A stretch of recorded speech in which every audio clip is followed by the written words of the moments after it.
Here we are in section 3.2, exercises 1 through 12 with the solutions, and we're going to be graphing the following lines. We get to label a slope and 1 point instead of 2 points. So we could use that slope to find that second point.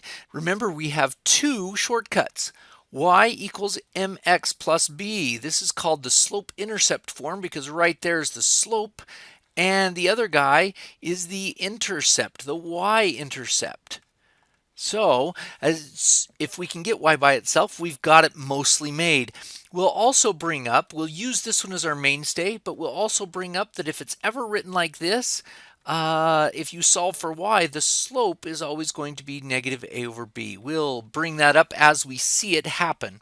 All right. Number 1, y equals 4/3 x plus 1. This is already in slope-intercept form. We have the point 0, 1. And we have the slope as 4/3. So 0, 1, and the slope is the rise 1, 2, 3, 4, 1, 2, 3, right there, slope 4/3, and there we have it. Slope, point, and the graph. Number 2, y is already by itself, so slope is negative 7/6, and we have a point 0, minus 2. Good deal. So 0 minus 2 is about down there, and a slope is negative 7/6. So that means we go down 1, 2, 3, 4, 5, 6, 7. 1, 2, 3, 4, 5, 6. And there is our line. Hey, that one was almost straight. All right, the next one. 4x minus 3y equals 2. This does not have y by itself, so let's get y by itself. Subtract 4x, subtract 4x, and we now have minus 3y equals 2 minus 4x, or we can write it as the negative 4x plus 2. So that x will come first when we divide by the negative 3 everywhere. And we now have y equals 4/3 x minus 2/3. So a nice easy point is 0, negative 2/3, and the slope is 4/3. So 0, negative 2/3 is about right there, not quite at negative 1, and then up 1, 2, 3, 4, 1, 2, 3. There we go. And we have a slope and a point. Now we should also note that slope of 4/3, we could have seen right here 4 over a negative 3 with a minus sign. If you have a minus sign in there, they cancel and you get a positive slope. So that would be a slope of 4/3. Good. Number 4, 5x minus 9y equals negative 18. Let's get y by itself. So subtract 5x, subtract 5x. We get negative 9y equals negative 5x minus an 18.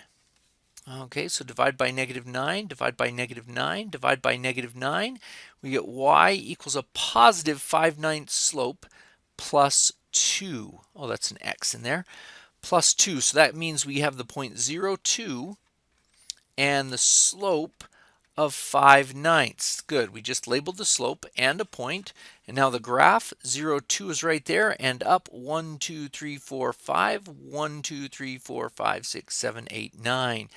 We should also note as we draw these that this is a positive slope as a fraction. It's kind of shallow or gradual going up. It's not really steep. And it's positive, so it's going up to the right. So that's good. We're making sure we make those connections. 5, this just says x equals 4. Notice we can't get y by itself here. That means we will not have a slope that is well defined. X equals 4, so let's at least get 1 point. 4, 3. Now if you remember, we graphed these before by saying we could do 4, 3 or 4, 2 or 4, 1. Go ahead and put another one in there. 4, 0 or something like that, over 4, up 3, 4, 0 or 4, 1 or 4, 2 or any of these. And you'll notice this all comes together. Everything relates. The slope is undefined. We don't have a defined slope. That's why we can't get y by itself in there. So the slope is undefined, and any of these points are fine. But we don't have a y-intercept. So we can't use the slope-intercept form. All right, number 6. Y equals negative tenths. Y is by itself, so the slope here is negative 9/10. Oh, I do like that. And then if we put 0 in for x, we get -1. That's the easiest point ever. So 0, -1 is right there, and then it goes down 9. 1, 2, 3, 4, 5, 6, 7, 8, 9. 1, 2, 3, 4, 5, 6, 7, 8, 9, 10. There's the next point right there. Now you don't have to do this. Oh, that's not a very straight line. But if you wanted to, you could write down what that second point is. If you go down 9 more, you get -10. And then over 10, that point is 10, -10, and it would actually work.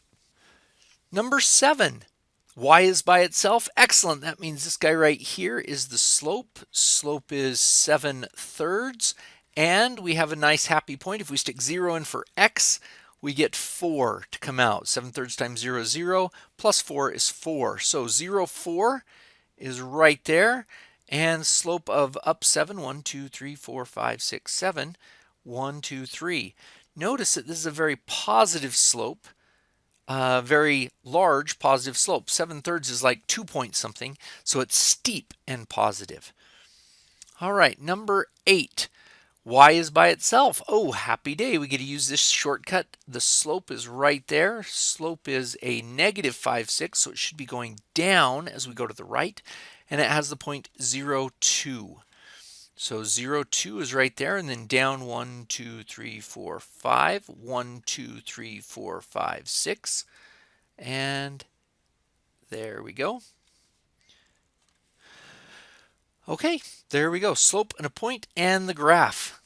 Once we get the hang of these kind of go by pretty quick. Number 9, -4x minus 2y equals 7. Ooh, y is not by itself, so we can't use that shortcut. We could see that we could do this one down here, but let's go ahead and get y by itself. So add 4x to both sides. Add 4x. We get -2y equals 4x and a 7. Divide by a -2, divide by a -2, divide by a -2. We get y equals 4 over -2 is a -2x minus 7/2. All right, from there we see that slope is a -2, means it's down and it's pretty steep. And then -7/2 is the x-intercept. So that's where we get to start from. That is an actual point on the line. 0, -7/2 is about right here. And then this is down to over 1. If you ever have just a solid number, you can put it over 1 as a fraction. So we get down to, that's the rise over the run. And there we have, and it is indeed, it is going down to the right, and it's a pretty steep line. We should also notice that if we were to do this right here, where a is -4 and b is -2, taking -4 over -2, we get -2 as a slope using this shortcut. That will help us on the slope monster. Now for number 10, get y by itself, subtract 5x, and we have 9y equals -5x plus 18. Divide by 9, divide by 9, divide by 9, and we get y equals -5/9 x plus 2. So that gives us a point of 0, 2, that point right there, and then the slope is -5/9. So 0, 2, and then the slope is 1, 2, 3, 4, 5. 1, 2, 3, 4, 5, 6, 7, 8, 9. So it goes about like that. Oh yeah, there we go. And notice it's a negative slope and it's just a fraction, so it's downhill gradually. Now again, let's look at that shortcut over here. If a is 5 and b is 9, then the slope is a -5 over 9. And it worked. So this standard form shortcut will help us if you don't want to go through that whole thing to see the -5/9 right there. We had to subtract the 5. That's where the -5, the negative sign came from, and then divide by 9. Number 11, y is by itself. So look, right there's the slope. Slope is 2. So that's going to be 2 over 1. And the point that we need to go through, 0, -5. So we start at 0, -5 is about right there. This is slope of 2. That's not a fraction, so it's going to be kind of steep. Up to 1, 2 over 1. And there we go. Slope of 2, positive, up to the right, and kind of steep. All right, and the last one. y equals 7.